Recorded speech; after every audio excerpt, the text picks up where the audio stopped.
An gade, c'est brasserie de sushi m'éclaté, nan gade ak lek qui jan exemple visage pays aye. An gade, c'est yon coup d'œil total capital sous sa k'ap passé à la ronde badè dans 11 départements yo. An gade, yon émission jam pour yon lot Haïti.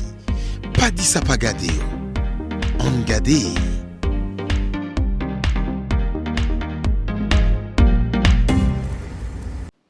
Bonjour, bonsoir le monde, et c'est toujours un plaisir, un honneur pour nous porter émission pour là, émission remet en plein qui c'est Angade. Donc nous espérons te passer un excellent week-end. Donc nous avec vous c'est même show, même télévision, mais dans l'autre numéro. Aujourd'hui nous allons parler de économie et pour nous faire ça, nous avons bien avec nous un dirigeant de Racine Campé Plan, nous avons bien avec nous et responsable de PAPDA et probablement qu'on qui est, mais si pas qu'on est déjà moins métro parfum. Donc nous avons bien avec nous professeur Camille Chalmers qui pourra le brasser l'idée avec nous sur question économique. Nous espérons que vous apprenez chez vous, ou chita, ou pourra l'apprendre avec nous, ou pourra aller dans le bain. Et déjà nous souhaitons bonne audition, bonne écoute. Émission pour l'oreille en pile là. C'est Samuel qui porte le pour sous télé éclair. N'a pas premier posant et là nous tourner, n'a fait de plus en plus connaissance avec le professeur Camille Chalmers et n'a rentré directement dans le débat. Pas changer channel.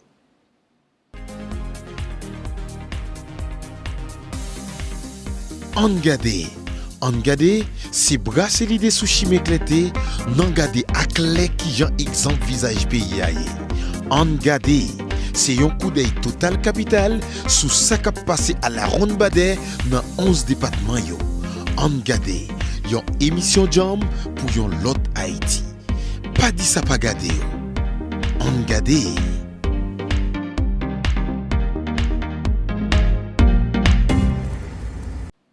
De retour après la pause, donc Jean-Moïté Dolan moins gagné avec moins professeur Camille Chalmers.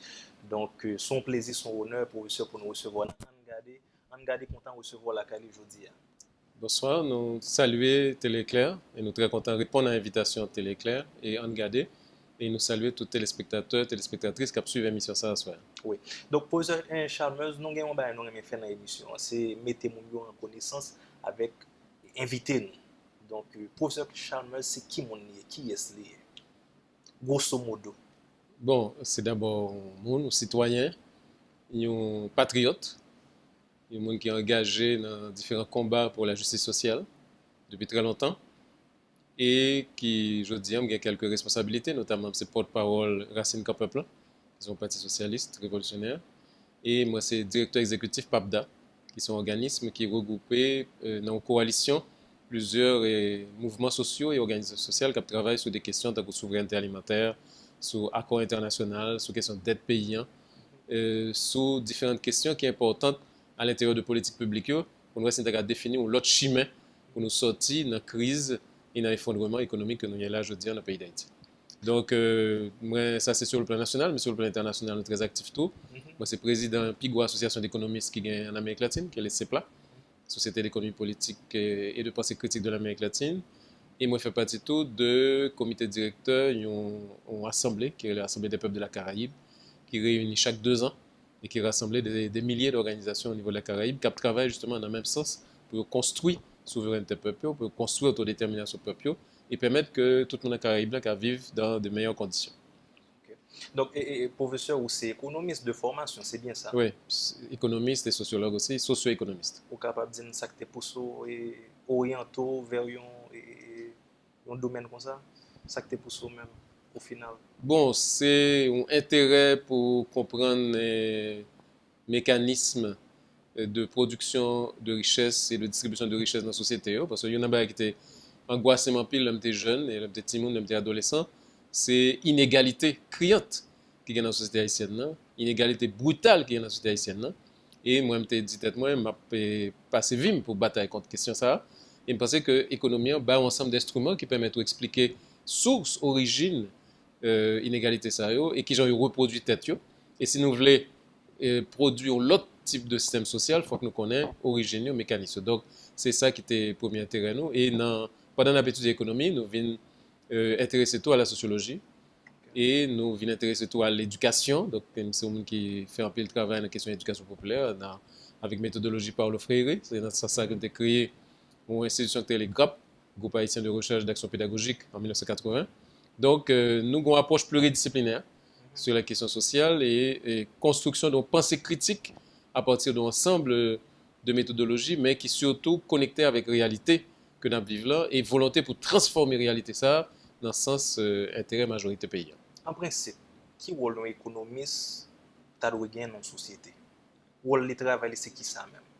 Bon, tout intellectuel, il y a un rôle fondamental que gagne, c'est produire des connaissances, produire des savoirs.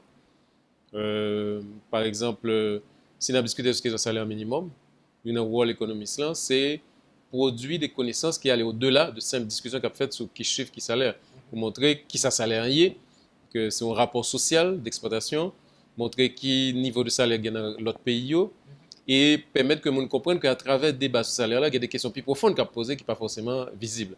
Donc, c'est un travail de décodage, c'est un travail de réflexion critique, c'est un travail de comprendre la réalité et aller à la racine des problèmes, de façon que acteurs sociaux, mouvements sociaux, organismes sociaux, soient capables de des outils pour qu'il y ait des approches scientifiques qui permettent de dépasser les problèmes et résoudre les problèmes.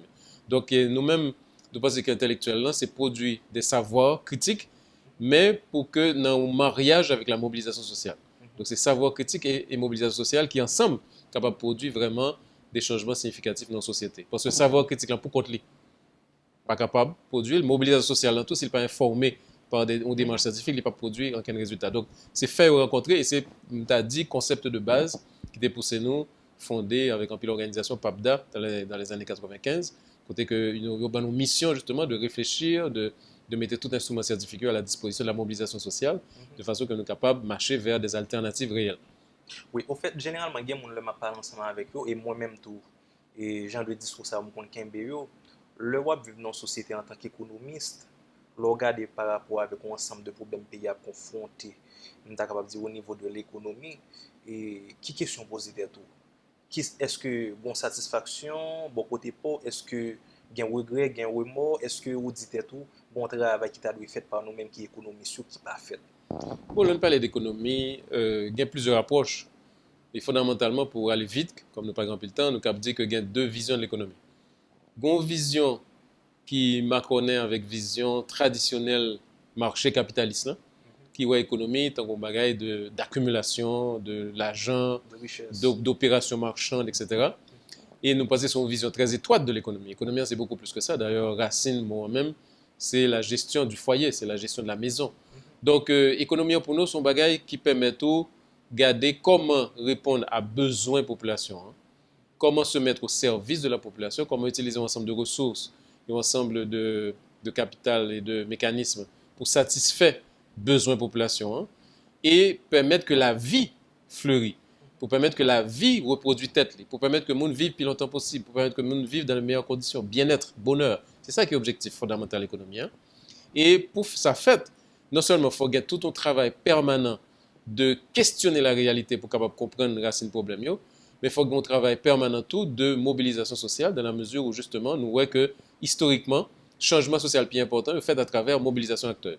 C'est l'homme acteur comprendre qui ça cap jouer, que comprendre les enjeux, que disposer pour investir et faire des propositions. Là ça nous voyons que une dynamique sociale qui est enclenchée. Donc dans ce sens ça, économiste là, il y a une fonction ça, une fonction extrêmement importante tant que tout intellectuel critique, n'est-ce pas, pour être capable d'aider les gens à comprendre ça à vivre et aller plus loin et proposer des autres alternatives parce que justement il y a une force système de domination, c'est faire nous croire que j'en ai vivant, c'est qu'on s'allie, c'est naturel. Alors qu'en fait, c'est un produit historique, c'est un construit historique, c'est une construction historique. Donc, nous-mêmes en tant qu'acteurs, nous sommes capables de construire notre histoire, nous sommes capables de construire notre pays, nous sommes capables de construire notre société, et nous avons un devoir justement, en tant qu'Haïtiens, pour nous construire notre Haïti, qui est beaucoup moins chita sur exclusion, qui est beaucoup moins néocolonial, qui est beaucoup plus attentif à énorme potentialité dans le pays. C'est un pays extrêmement riche, c'est un pays qui a des potentialités infinies dans un paquet de domaines.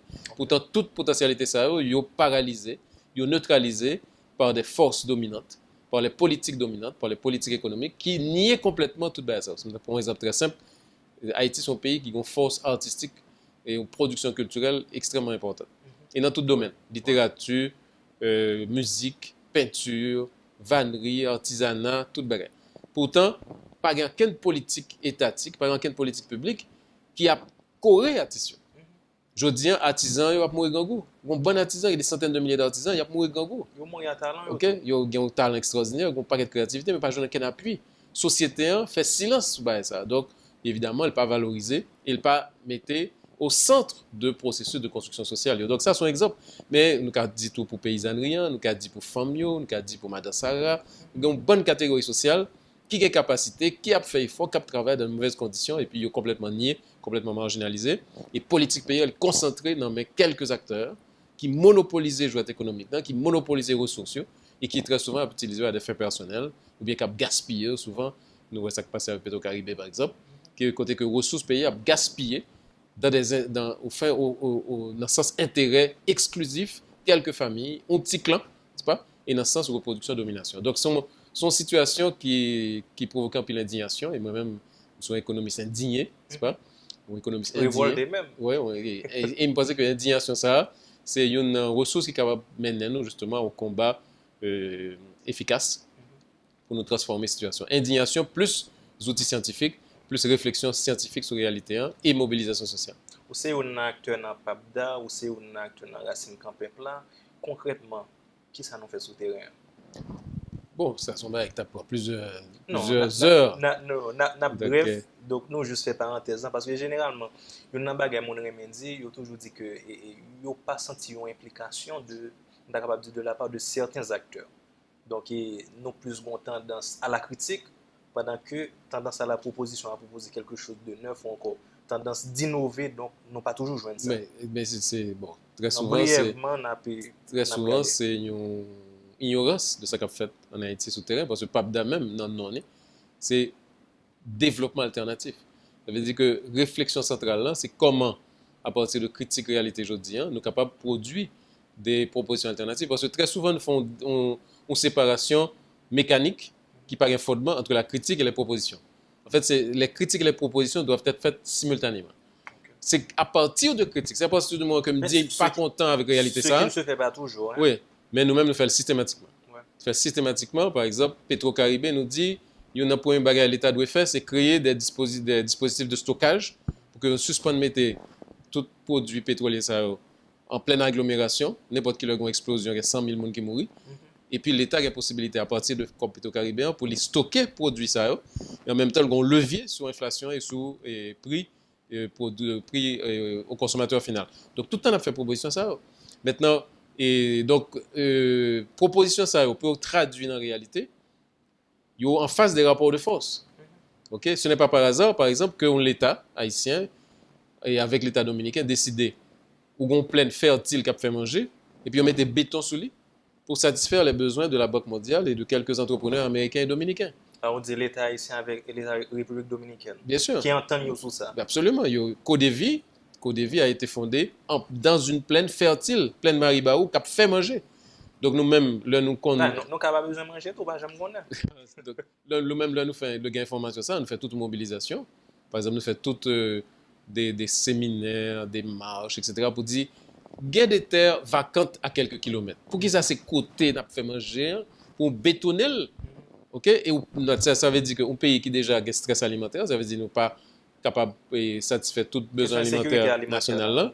Ou un pays qui a un stress écologique, côté quoi, perd du terre arable, ou une plaine fertile, bon terre, qui a fait manger et pour décider de mettre béton, parce que impérialistes disent que destin paysan, c'est zone franche, c'est sous-traitant, c'est fait maillot pour exporter vers les États-Unis. Donc c'est une imposition. C'est clair, mais donc ça veut dire que non seulement une imposition, mais qui est acceptée par les acteurs locaux au niveau du pouvoir, parce que justement, depuis 1915, il y a construit une classe politique qui est complètement soumise à la volonté américaine, soumise à la volonté de l'impérialisme, qui mettait tête à l'intérieur de bateaux impérialistes, même Jean Nouvel jeudi, avec le gouvernement actuel, qui obéit au droit, n'est-ce pas, à tout ça Trump dit. Donc, dans ce sens, pour nous être capable, c'est très difficile de résumer, ça ne fait. Par exemple, PAPDA existait depuis 1995. Donc, nous-mêmes, par exemple, nous travaillons, nous avons nous avons gagné 3 axes de travail. Premier axe, c'est souveraineté alimentaire. Deuxième axe, c'est accords internationaux. Avant d'aller plus loin, professeur Chalmers, nous avons un grand public capitaine et on t'a dit qui créolophone, ça veut dire, on parle de souveraineté alimentaire, c'est capacité pour nous reporter tout. C'est droit grand monde dans les affaires la manger. Dans les affaires la construire ça. Oui. OK. Donc ça, c'est le premier axe de travail. Là. Deuxième axe de travail, c'est la question des accords internationaux. Parce que nous rendons compte qu'Haïti, si on n'a pas d'accords internationaux qui pas aller le bénéfice comme si nous paysan. Nous avons un an, ça n'a pas signé. Très souvent, il y a aussi n'importe quoi et sans que nous, très souvent, sans réflexion stratégique sur l'accord. Et troisième balance, c'est ça, la démocratie participative, parce que nous gagnons une vague de fonds de mobilisation populaire des années 80 qui a conduit au renversement de la dictature des Duvalier. Et depuis le Sahara, le mouvement populaire a essayé de construire une démocratie participative, mais il y a en face un État oligarchique, ou l'État dépendant, qui freinait tout processus qui était capable de créer véritablement une démocratie participative. Ça. Donc, c'est 3 axes. Souveraineté alimentaire, donc droit grand monde dans affaires la mangeaille, la question des accords internationaux, où tout accord international pays ancien, et troisièmement, la question de comment construire des mécanismes institutionnels qui permettent que citoyens haïtiens, ligue un mot parle pour le dire, leur prendre décision. Par exemple, c'est clair, si paysans haïtiens ont un mot parle pour dire leur prendre décision, on ne peut pas mettre côté vie, côté lien. Ni on ne peut pas mettre caracol, côté on prend 249 hectares dans une zone fertile, et puis on bétonne, qui prive au paquet de monde de manger que tu as produit dans la zone et de travail. Parce que tout le monde qui est sorti de l'autre côté vient travailler caracol. Donc, c'est des décisions qui prennent très souvent sans aucune participation de la population et très souvent contre la population. Donc, dans ce sens, dans 3 actions, un volume impressionnant de travail qui est fait, notamment, et si nous prenons par exemple la question, premièrement, c'est nous-mêmes qui introduit la notion de souveraineté alimentaire en Haïti, notion de droit grand dette majeure dans la question de la mangeaille, et nous travaillons avec des centaines d'organisations paysannes qui, non seulement au niveau du plaidoyer global, ça veut dire essayer de faire pression pour que y ait des lots politiques qui définissent, qui sont des politiques moins anti-paysannes, moins anti-nationales, mais en plus de ça tout, nous travaillons avec des organisations locales qui font des expériences alternatives, tant sur le plan de la commercialisation que sur le plan de la production.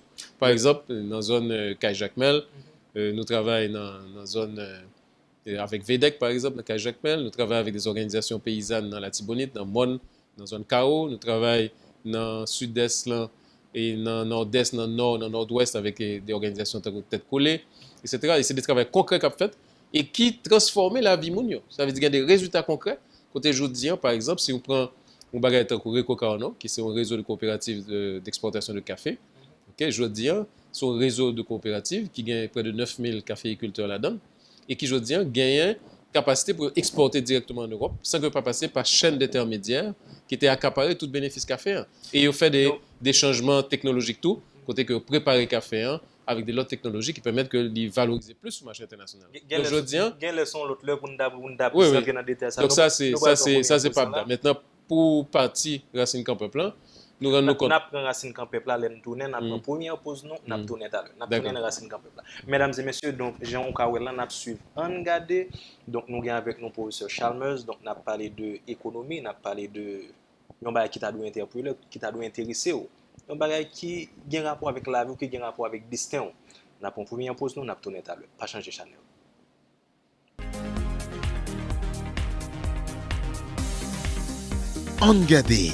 Angade, c'est brasser l'idée sushi m'éclaté, n'engade ak lek qui jan exemple visage pays aye. Angade, c'est un coup d'œil total capital sous ça qui passé à la ronde badé dans 11 départements yo. Angade, yon émission jam pour yon lot Haïti. Pas dit ça pas gade yo. Angade.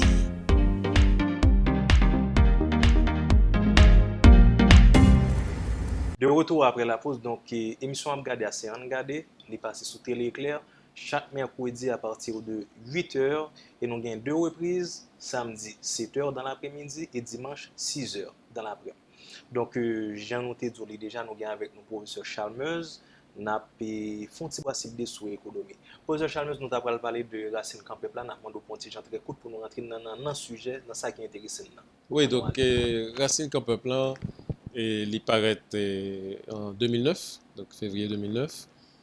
Et c'est un instrument politique parce que nous rendons compte que le mouvement social sont importants, ils sont fondamentaux, mais en même temps, il y a des limites. Et il y a un drame que nous avons dans le pays d'Haïti, c'est que il y a des revendications au niveau de la société qui pas gagné aucun monde qui a poté sur le champ politique. Le champ politique là fonctionnait pratiquement en séparation, on fossé entre ça moun y vivre chaque jour et ça que le champ politique là fait. Nous par exemple ou du moins monde qui a poté le tout, donc il pas même pour poter le tout. oui, il y a pas sur ça, c'est pas ça du tout. Par exemple en 2010 pour les téléspectateurs comprennent bien, ou gagné 1,5 million de monde dans la rue parce que caillou crasé, qui vivent dans des tentes dans des conditions totalement inacceptables. Et puis, ils ont fait des élections présidentielles. Candidats à la présidence ont dépensé des millions de dollars dans la publicité électorale. Et puis, belle affiche en couleur, a collé sur d'autres tentes quand ils ont mourir gangou.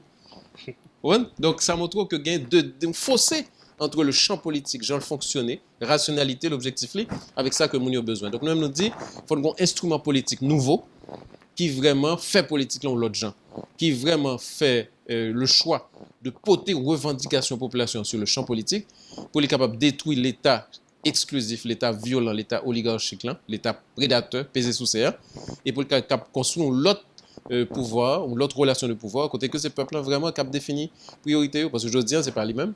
Il est évident, si c'est un entrepreneur américain qui a défini qui est bon pour, il a défini ça bon pour lui. En fonction de lui-même. C'est ça. Donc, c'est clair qu'il faut nous renverser cette situation, ça. Et il y a des rapports de force pour nous craser. Et pour craser les rapports de force, il faut un instrument politique. Donc, c'est un instrument politique qu'on a construit et qui sont un instrument politique démocratique, un instrument politique qui a une vision de transformation socialiste de la société et pour répondre à différents impasses et différents problèmes que la société ça vit depuis très longtemps. Maintenant, en tant qu'économiste, en fait, à quel plus gros défi, un économiste, on est capable de dire qui vit dans la société, ça est capable de faire face. Qui plus gros défi même? Bon, et plus gros défi, c'est comment recherche, enseignement, savoir scientifique que l'économie est censée produire, comment que le mettre véritablement au service de la mobilisation sociale. Ok? C'est plus gros défi. Ça veut dire comment, même c'est une choix que je fais, être un économiste militant. Ça veut dire pas un intellectuel qui est un autour d'ivoire qui a produit belles idées, belles graphiques, mais un intellectuel qui mettait au service de transformation sociale. Et comment faire cette connexion de façon harmonieuse, comment faire cette connexion que production savoir et gens que savoir produit, que est appropriable immédiatement par le monde qui a bataille, qui a lutté pour le bonheur, pour mieux vivre et pour transformation sociétaire. Donc ça va être très difficile parce que justement, et logique production connaissance, n'est pas faite dans ce sens-là pour capable combiner la mobilisation sociale et la connaissance scientifique. Donc, vous êtes obligé de faire une espèce de va-et-vient, de trait d'union entre deux mondes qui est très, très distant. Ouais? Pour capable faire, par exemple, l'université en général et le système éducatif en Haïti, il construit un gens, et en plus, il construit très souvent d'après une vision coloniale. Donc, il construit avec une distance par rapport à la population. Ouais? Et, par exemple, la question de la langue. Tout se fait en français. Dans nos pays, côté 100% on n'a pas les créoles. Okay? Tout se fait côté que type d'enseignement qu'a fait, type de recherche, très souvent n'est pas connecté avec la réalité, qui vivent dans le pays. Mais pour vous, pendant que vous dites ça, il y a des gens qui sont capables de dire ça. Est-ce que pour vous, les AP écrit en créole, ils écrit tout? Vous avez dire recherche, les faire recherche, est-ce que c'est en créole? Oui, il y a ça tout. Mais nous-mêmes, oui, mais nous-mêmes, par exemple, dans Kounou, nous avons toujours dit, bon, étudiant le produit Tesla, Jean Levelé, en créole ou en français. Et langue communication, son langue de communication qui est dominée par le créole. Comment communiquer savoir scientifique, traduire savoir scientifique dans des concepts que nous avons maîtrisés, n'est-ce pas? Pour être capable de prendre les outils pour servir avec eux. Parce que c'est pas production scientifique là, c'est pas fait belle, c'est pas fait pour faire belle pampan, mais c'est des connaissances pour la transformation sociale. Donc pour le cas de transformer, il faut qu'il y ait un acteur qui est capable de prendre les outils et puis le servir avec comme ça. Donc c'est ça le plus gros défi. C'est ça le plus gros défi. Et justement, société haïtienne est bâtie de façon très cloisonnée. Il est bâti côté une bonne muraille qui est séparée, qui fait que les gens qui ne peuvent jamais parler ensemble, c'est des gens qui ne peuvent pas comprendre l'autre. Donc il faut qu'on soit capable de craser la muraille de façon qu'effectivement, il y ait une fluidité de communication entre différentes branches de la société qui permettent que l'appropriation soit faite. Mais est-ce que ce n'est pas un peu paradoxal et pendant que ou bien deux mondes ou encore plusieurs mondes à parler même langue et puis on ne va pas comprendre l'autre. Ça va paradoxal. Bon, On a parlé même langue et puis nous bon, premièrement, il y a une question de, en Haïti, il y a un bilinguisme, créole-français, et le français, c'est la langue du pouvoir. Par exemple, l'administration publique fonctionne en français. Ou ils viennent au bureau public, deux personnes ou mieux parler créole, l'autre parler français, ça qui parle français, ils observent le bien. Donc, même les bons français le parlent. bien sûr, le tribunal, ils condamnent aussi de monde qui ne peuvent même comprendre le texte qui condamne à la prison. Donc ça, c'est un premier problème. Mais le deuxième problème, c'est que dans toute langue, il y a des niveaux de langage. Okay, des niveaux de langage, côté que, par exemple, au monde qui ont expérience, par exemple, de production agricole, qui travaille à la terre, ils ont un vocabulaire extrêmement élargi dans la question substances que l'on peut utiliser, techniques de travail que l'on peut utiliser, les outils que l'on peut pour faire production, etc. Que un intellectuel, par exemple, qui a fait des mathématiques, des schémas mathématiques en macroéconomie, en microéconomie, il n'est pas qu'on a rien dans ça. Donc, il y a deux niveaux de connaissances qui sont différents, deux types de connaissances, de qualité de connaissances qui sont différents. Et justement, l'idée, c'est de mettre en communication. Okay? Pour que le paysan travaille plus bien, il faut qu'il soit capable d'approprier les connaissances mathématiques là. Et pour que les connaissances mathématiques là continuent à produire un savoir qui vraiment servi paysan, il faut qu'il connaisse ce qu'ils ont paysan à faire à la base. Tu vois? Donc, exactement. Mais c'est très difficile. Et en Haïti, c'est encore plus complexe parce que une société cloisonnée, une société qui est construite sur la base que la majorité de la population pas la donne même. Même je vais faire élection, et puis je vais faire élection et construire élection aux gens pour que la population pas qu'à voter. Ok?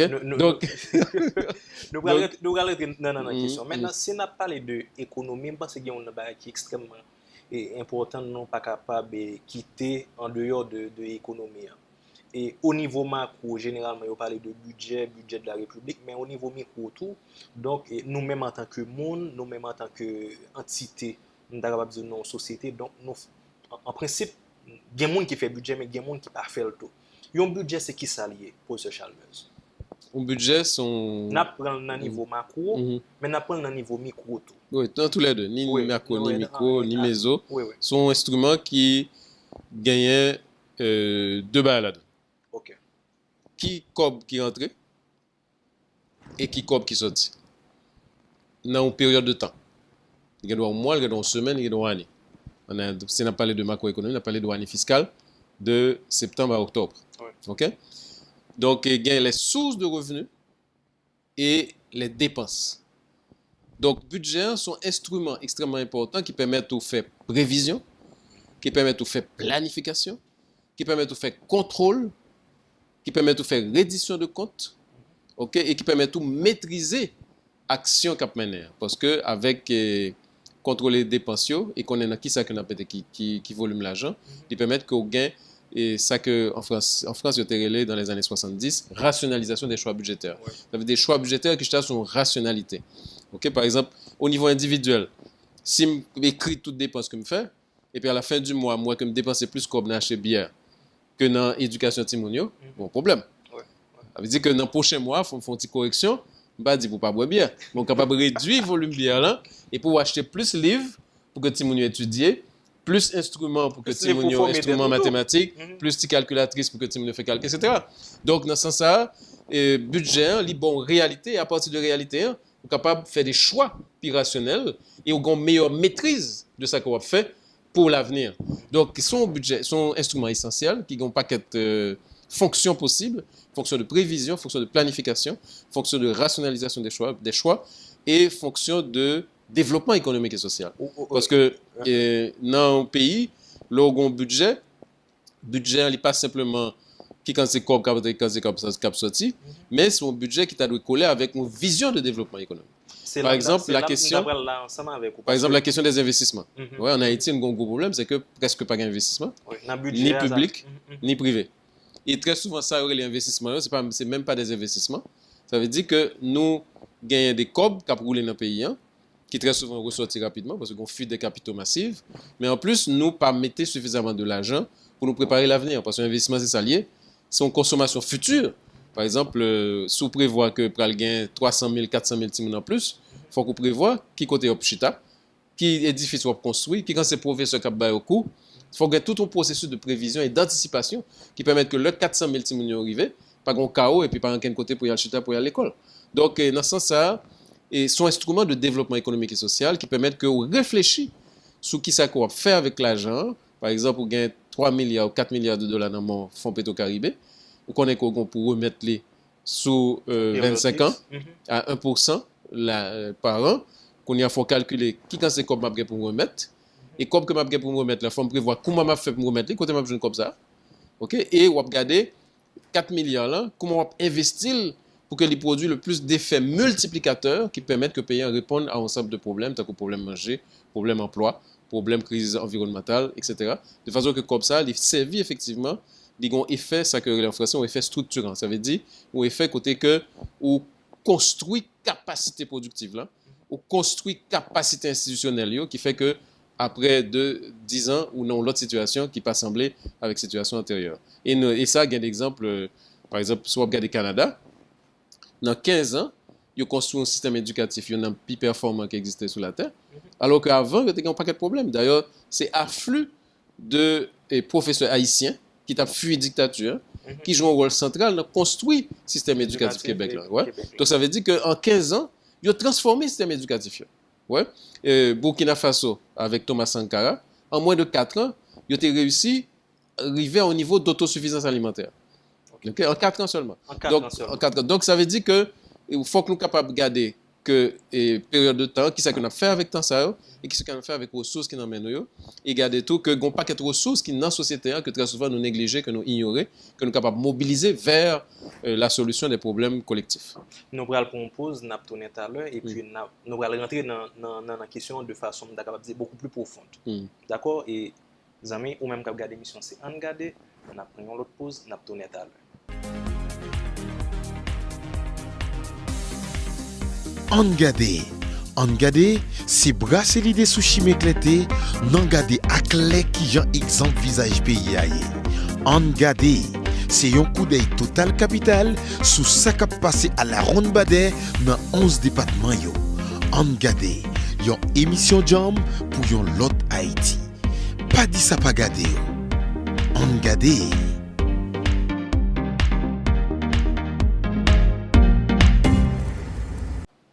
Oui, de retour après la pause, donc Jean nous dit déjà, nous sommes avec nos professeurs Camille Chalmeuse, on a parlé de l'économie, on a parlé de vie en général. L'économie, je dis son bail qui est même transversal, même si vous ne pas maîtriser l'économie, donc comme vous ne pas maîtriser la vie, vous ne pas maîtriser le destin même. Donc professeur Chalmeuse, nous, c'est au point de vue et macro, nous avons parlé de budget qui s'allie, mais on en détail. Peut-être capable de dire oui, même temps, mais au moins nous mettons en phase sur lui. Budget à tout c'est un outil nous capable de dire qui traduit capable et dans l'ensemble vision gouvernementale. Tout à fait. Donc qui traduit tout priorité gouvernement gagne par rapport avec l'ensemble de bagages. Les affaires après dans budget par rapport avec question ligne budgétaire donc ou capable donc ça qui est plus intéressé un gouvernement. Est-ce que c'est éducation, est-ce que c'est santé, est-ce que c'est environnement, est-ce que c'est l'autre bagages. C'est une raison à dire moi ou du tout à fait. Donc c'est justement il traduit priorité il traduit tout type de relation qui gagne dans la société relation état population et par exemple méthode de perception fiscale pour dire en pile bagaille sur qui secteur que le gouvernement s'est appuyé qui base sociale et très souvent nous gagnons par exemple en Haïti nous gagnons 2 derniers budgets ça qui des budgets particulièrement irrationnel.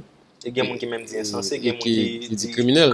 Avec des budgets qui... Dans malé pour me poser une question, ça, l'homme a parlé de un budget insensé criminel, il veut dire qui ça par là. Bon, c'est un budget qui gagne des effets dévastateurs sur conditions de la vie mondiale, qui précipite les gens dans une paupérisation massive, cruelle. Il y a des gens qui ou aider l'autre monde comprendre l'autre parler de paupérisation que les gens viennent pauvres et viennent plus pauvres et pauvreté critique. Ça veut dire que des gens qui pas quand même bailler tête manger et là ça ou gagner ou masse monde parce qu'en Haïti nous gagnons au moins 70% de la population qui est concernée par une pauvreté massive et ou un budget qui a aggravé la situation parce que le problème là c'est que l'État vient un problème c'est que brusquement il a perdu une source de revenus qui était Petro-Caribé. Parce que Petro-Caribé c'est la première fois dans l'histoire d'Haïti que l'État haïtien a gagné des liquidités aussi abondantes dans le même et un paquet de cob dans le et des cob qui pas de contraintes parce que c'est une coopération solidaire, une coopération qui respectait la souveraineté acteur haïtien Donc, le gouvernement vénézuélien pas dit ça pour faire comme là.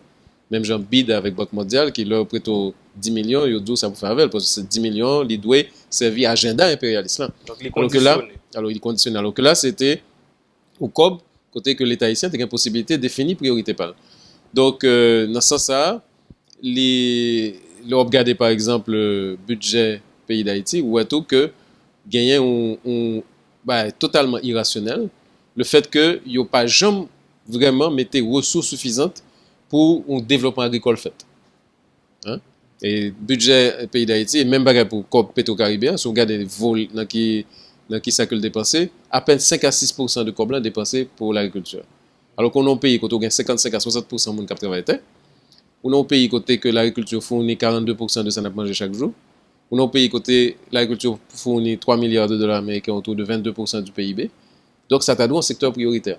Et c'est un secteur qui t'a donné justement bénéficier de suffisamment de ressources, l'État, pour les relever, pour les construire tête, pour les augmenter la productivité, de façon que les satisfait besoins de la population. Ou non pays, tout côté, on dit Haïti est un pays essentiellement agricole, ou non pays, tout côté, le président dit question agriculture, donc la médaille sous dol. Oui, bon, ça c'est phrase, encore une fois, c'est le concert de promesses. Hein? Bon, dans la pratique, on a regardé ça fait au cours des 2 dernières années, nous n'avons pas grand-chose qui fait pour l'agriculture. Là. Et donc, l'agriculture n'est pas une priorité.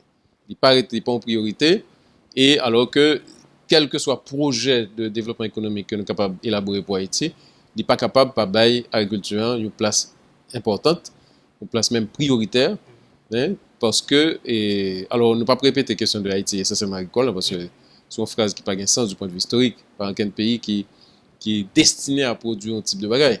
Okay? Ou bien des pays qui pas produit agricole presque.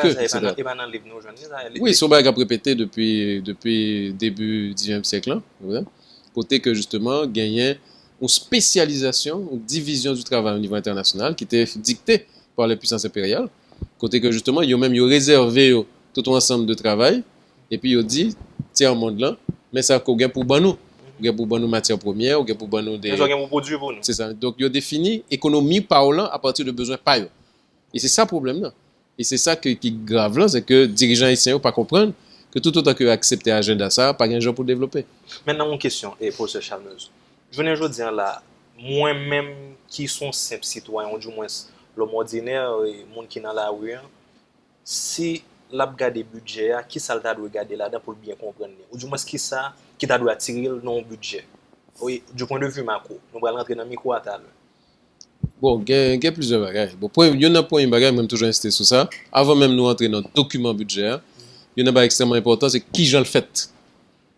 Qui processus de planification budgétaire. En principe, qui j'en budget fait. Bon, il y a plusieurs façons de faire, ça dépend de l'État. Je veux dire, qui j'en le fait en Haïti, c'est que chaque ministère dit mais ça a besoin pour l'année. Et puis il y a un arbitrage qui est fait au niveau du ministère de la planification, et puis la primature, et puis on présente le devant le Parlement. Nous-mêmes nous dit c'est pas comme ça pour le budget fait. Parce comment que ça budget doit être fait à partir de collectivités territoriales d'abord. Ça veut dire nous prenons chaque habitation dans le pays, nous prenons chaque casec dans le pays, chaque section communale dans le pays, nous remontons vers les mairies, nous remontons vers les départements, nous remontons vers la nation. Et dans chaque territoire, ça nous dit mais sa priorité. Par exemple, si nous allons dans telle section communale, gon l'école côté pas gain banc que Timounio même connaît ça, c'est pas on va imaginer non. Côté que Timounio leur prend l'école son wash, il est obligé de porter un wash de la caillou pour chita pour suivre cours. Donc ça fait dans le pays. Absolument, ça fait jeudi dire même. Qui côté? Hein? Pas besoin de citer les exemples pour éviter susceptibilité mais ça fait, ça veut dire que je dis non pas capable parler bail non, mais dans la section communale ça, nous t'a dit que priorité 1 c'est ameublement pour l'école ça. De façon que Timounio est capable de chita de façon confortable et puis il travaille. Donc chaque section, chaque bout de territoire dans le pays, il fait pour le chita, pour analyser quels sont les problèmes, quelles sont les priorités. Et puis c'est à partir de ça que vous voyez toute masse d'informations ça vers l'administration centrale, qui va le faire en arbitrage. Ça ne veut pas dire que ça au moins des web jeunes. Mais au moins, dans la planification budget, on a tenu compte d'informations qui sont à la base. Jean que le fait aujourd'hui, il satisfait les besoins de l'administration centrale, et très souvent, le déconnecter de ça que le territoire vivre. Si nous prenons quelques exemples pour illustrer ça, pour que les téléspectateurs bien comprennent, où tu as gagné avant le tremblement de terre de janvier 2010, où tu as un déficit de logement à Port-au-Prince de 1 million. Ça veut dire que tu as 1 million de monde qui vivent dans des cailles qui ne sont pas des cailles décents. OK? tremblement de terre passé, il y a 1 500 000 personnes qui perdent du caillou. Ça faut qu'il y ait 2 500 000 Port-au-Prince qui ne peuvent pas vivre dans des logements décents. Comment se fait-il que nous avons planifié un budget et puis dans le budget, nous ne pas joindre logements sociaux comme priorité? Ça veut dire que le budget, il fait une logique qui est déconnectée des priorités réelles et de ça que nous vivons chaque jour. Cyclone Mathieu passé dans Grand'Anse, dans le sud, il dévaste Grand'Anse. Comment se fait-il qu'on fait un budget que nous permettez comme priorité des ressources qui permettent que acteurs économiques Grand'Anse reconstruisent capacité productive?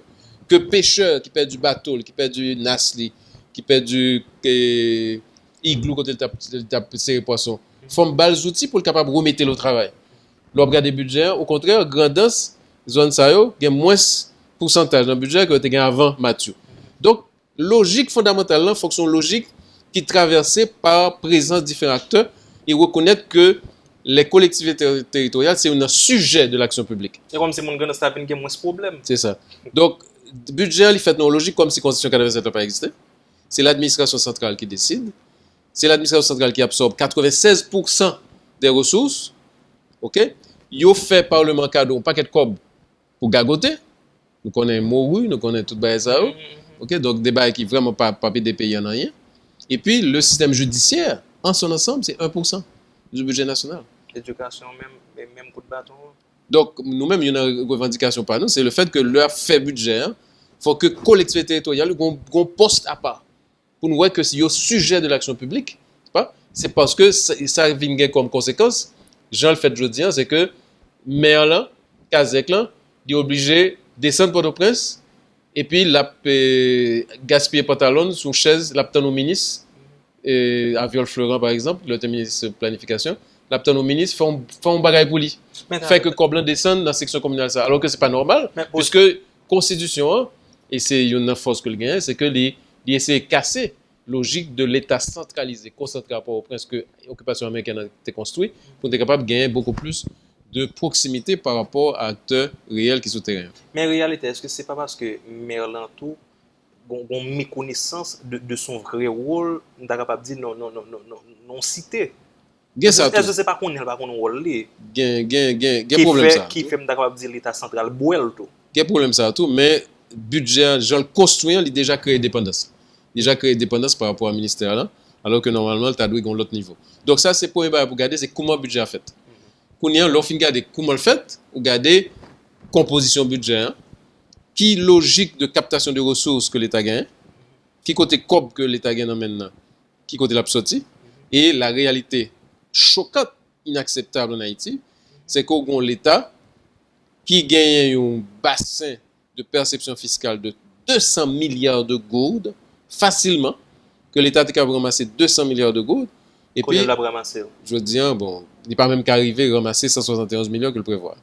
Pour qui ça? 200 milliards là. 200 milliards là, il a ramassé avec le contrôle des frontières, ok, l'application du tarif douanier, ok, remonter certains tarifs que descendent parce que le police néolibéral dit qu'il faut que descendent tarifs, ok, il y a une question de impôt sur les grandes sociétés, impôt sur le revenu, côté que la pratique institutionnalisée aujourd'hui, c'est que les grandes entreprises ne paient pas d'impôts ou bien paient très peu.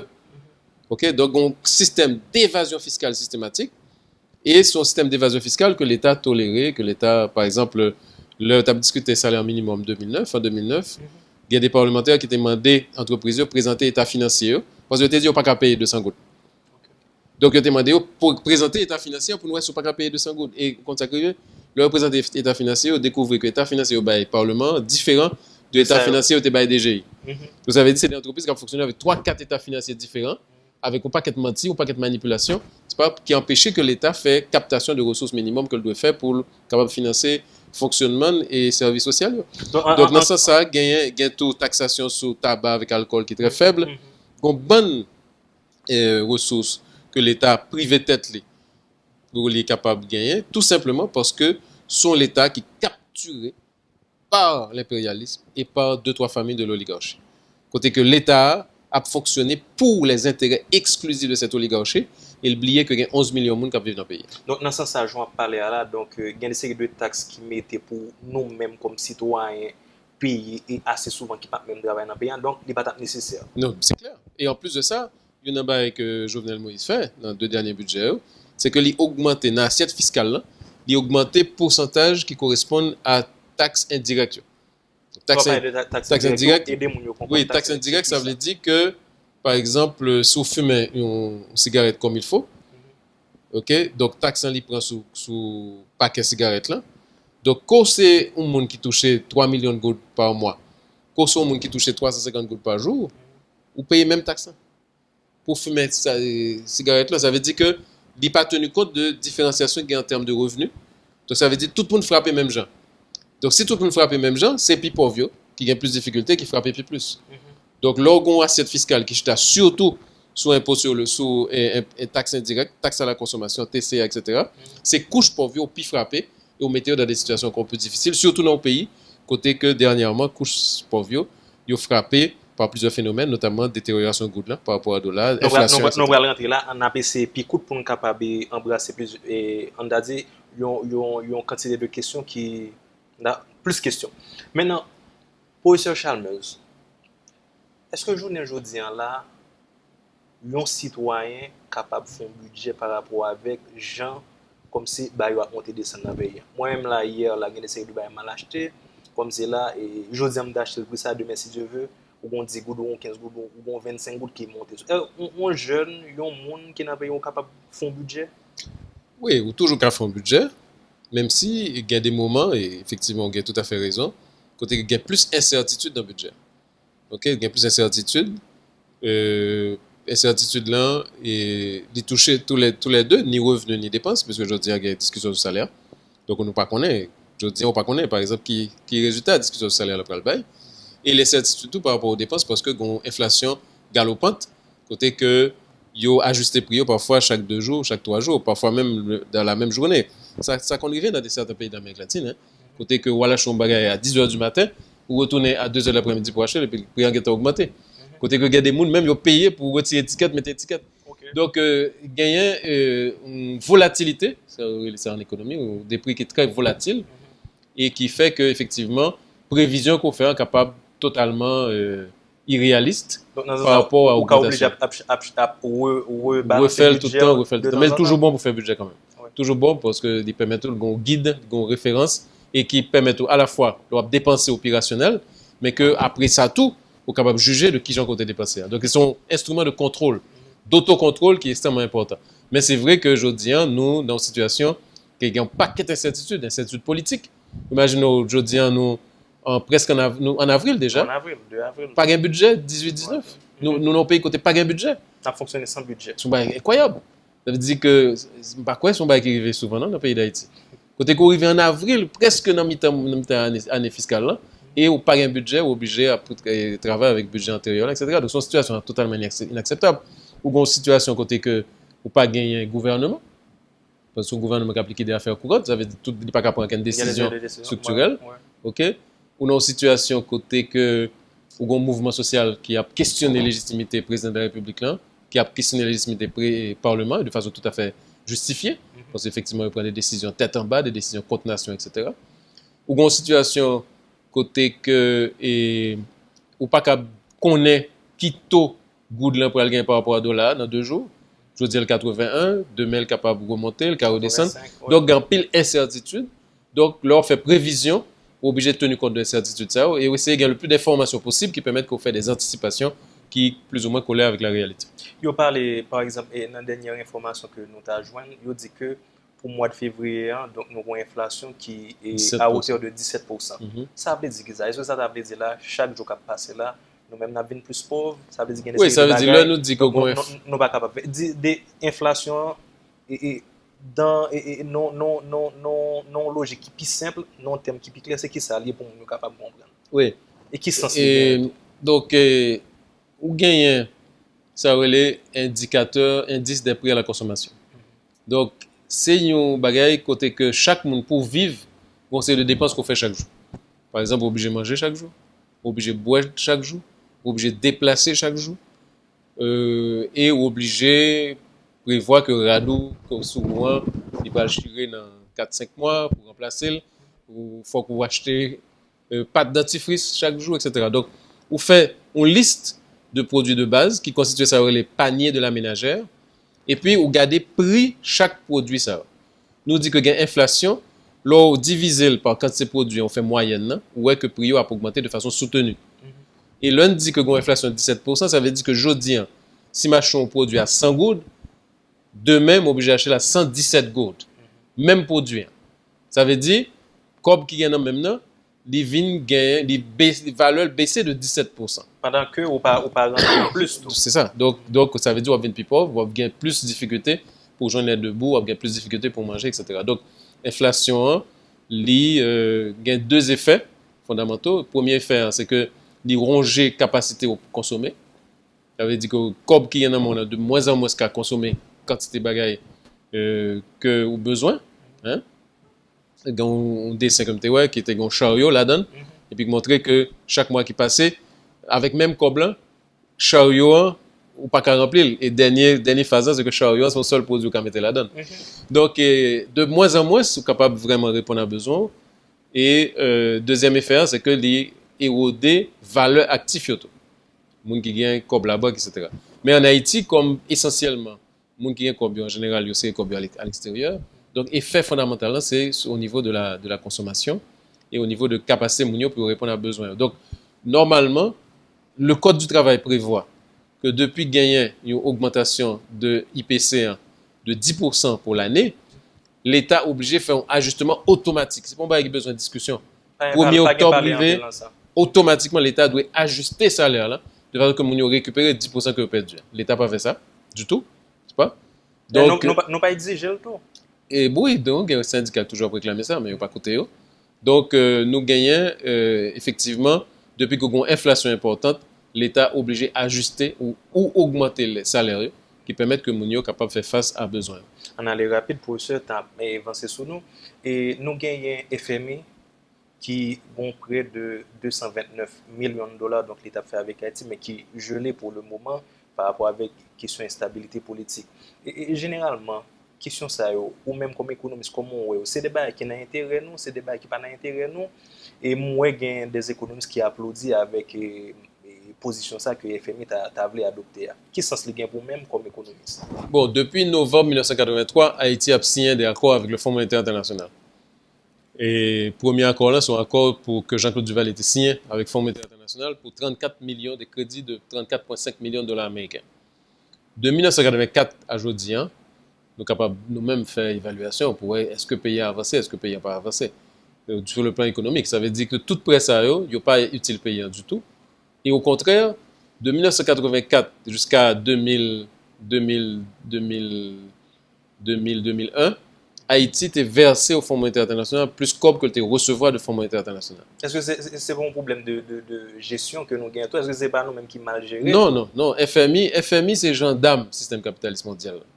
Wally, c'est veiller à ce que le gouvernement reste dans le rail qui servit hiérarchisation qui existait au niveau du système mondial. Ça veut dire que pour le pays aurait été pays riche et que le pays pas nous était pays pauvre. C'est ça le rôle fondamental. Mais on est d'accord que nous pas seulement les FMI prêté et nous d'accord tout le pays qui peut être utilisé comme ça donc pour y avancer.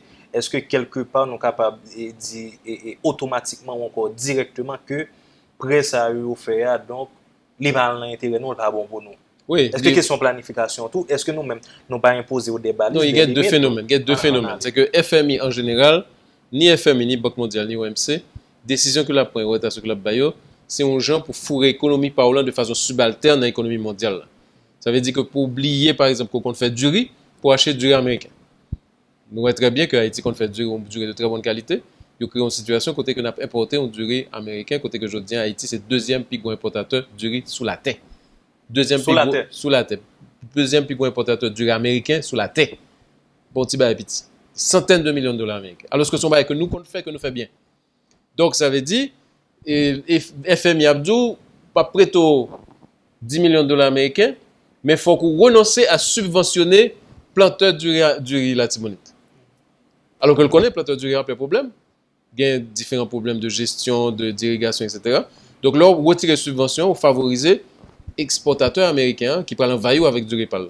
Donc ni FMI ni Banque mondiale, c'est des politiques extrêmement agressives, côté que vous profitez de difficultés au pays au gain, sur le plan financier notamment, sur le plan fiscal, pour que yo imposer des conditions, yo prêter des COB, mais c'est des COB, c'est de l'argent chango, c'est des COB qui vraiment ont des conditionnalités lourdes, qui allaient dans le sens intérêt multinational yo, et qui allaient dans le sens intérêt pays qui est au centre du système capitaliste. C'est ça qui fait que y a des gens qui mettent FMI dehors la caille. Bolivie mettait FMI dehors la caille. OK? Il dit non seulement on n'a pas besoin, mais il faut nous ramasser paquet ou aller. Donc on va mettre accent sur les taux. Qu'en est-il de notre non, c'est le deuxième aspect. C'est le deuxième aspect. Donc, on me dit qu'il y a deux aspects là-dedans. Donc, FMI, il faut nous s'allier et il faut comprendre s'allier pour qui ça le travail. Ouais que, et en général, transfert que le fait, très souvent, il est inférieur à ça les droits de tirage spéciaux. Ça veut dire chaque pays a des COB dans FMI. Et très souvent, COB que prêtons là, le plus petit, parce que c'est ça que nous-mêmes, nous gagnons la caille. OK? Donc, et ça me dit, c'est qu'en Haïti, de 1984 à 2000, nous voyons plus COB aller vers FMI que nous recevons COB de Fonds monétaire international. Mais deuxièmement tout, nous gagnons effectivement... Pourquoi ça nous voyons comme ça? Aidez-nous à comprendre. On dit nous voyons comme là, on veut dire qui ça? Il en a payé. On va rembourser. On va rembourser avec des taux d'intérêt. OK? Et il y a des flux, n'est-ce pas, d'intérêts composés qui fait qu'on va rembourser de plus en plus. Et là, nous calculons les flux. Nous voyons que COB que Haïti voyait par FMI international, FMI, plus important, plus haut, parce que COB que le recevoir de FMI. Okay. D'accord?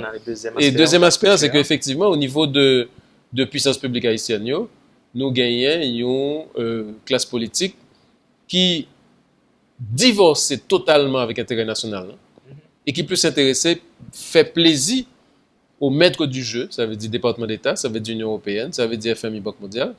Parce que c'est de là que gain pouvoir. Nous voyons par exemple, dans les événements qui viennent de se passer, l'orgon pays qui lock pendant 12 jours. Ça compte fait de l'autre côté. Il compte fait, mais pas autant de jours quand même. Donc l'orgon 12 jours, lock, normalement président tombé. Président tombé. Et je dis, il y a un monde qui ramasse la terre et puis qui kembel sous pouvoir, qui c'est américain.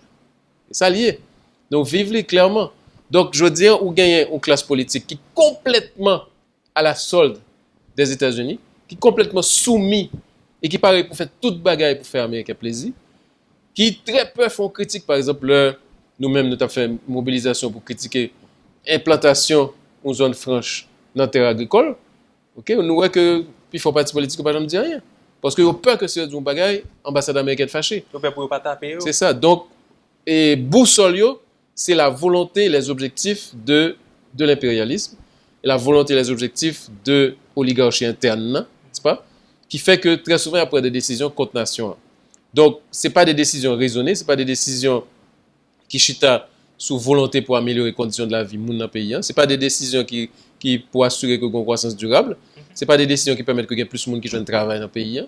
Okay? C'est des décisions qui disent, bon, il faut que moi plaît à l'impérialisme parce que c'est lui qui mettait sous pouvoir. Nous presque fini, professeur, mais il y a des séries d'aspects avant même nous finir. Nous avons abordé, ne serait-ce que brièvement.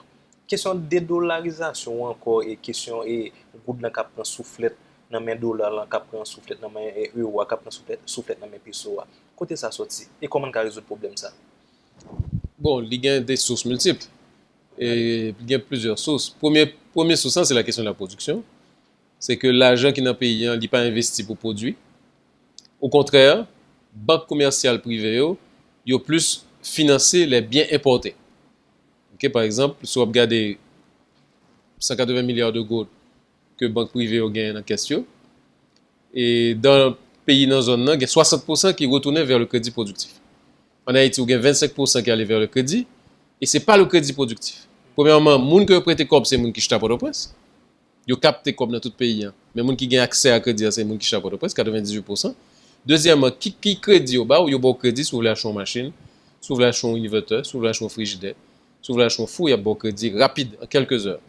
Maintenant, si vous voulez acheter un instrument de production, un motoculteur, ou un moulin maïs, il y a besoin, ah non, il va pas prêter au COB.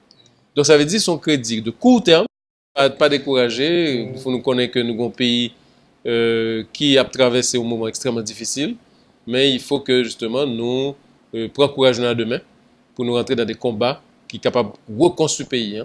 On a parlé de refondation pays, pour nous capables d'aller vers l'autre orientation et permettre nous de questionner une longue histoire, parce qu'à partir de 1825, nous construisons l'État néocolonial dans le pays, qui déclarait la guerre à la nation.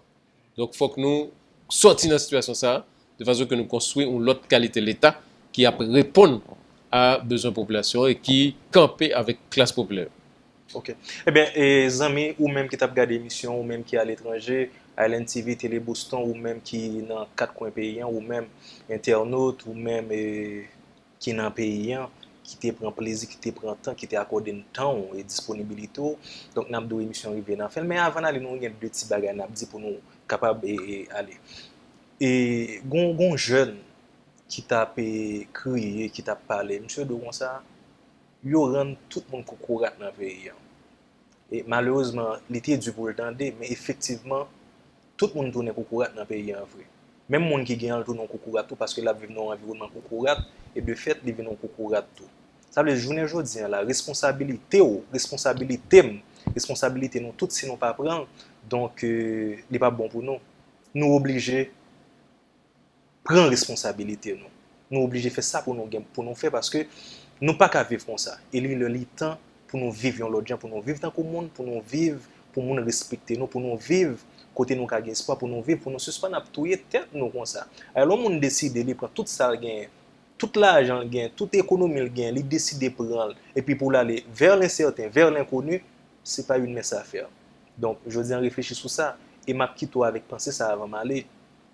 Une personne qui vient dans ce monde et qui s'en va sans rien troubler ne mérite aucun respect. Une personne qui vient dans ce monde et qui s'en va sans rien troubler ne mérite aucun respect. Pour réfléchir à ça, bon penser ça, réfléchir avec pour ce maintenant et on va faire déduction en tout. C'est des amis frères qui te portent émission ça pour vous. En garder, pas dire ça pas garder. Il est jeune côté ya nous saluer donc émission n'attend nous bon paquet monde qui demandé pour c'est ton plaisir. Merci avec maquilleuse, merci avec technicien yo, merci avec producteur, merci avec PDG Télévision Patrick Joseph, merci à Gaëtan, merci à vous-même qui te prend temps qui t'a regardé nous. Et pas oublier émission pour lier, encourager l'émission, supporter l'émission. Nous avons besoin d'aide pour nous travailler, nous avons besoin d'aide pour nous faire plus. C'est ton plaisir. God bless you. See you the next time. Bye bye.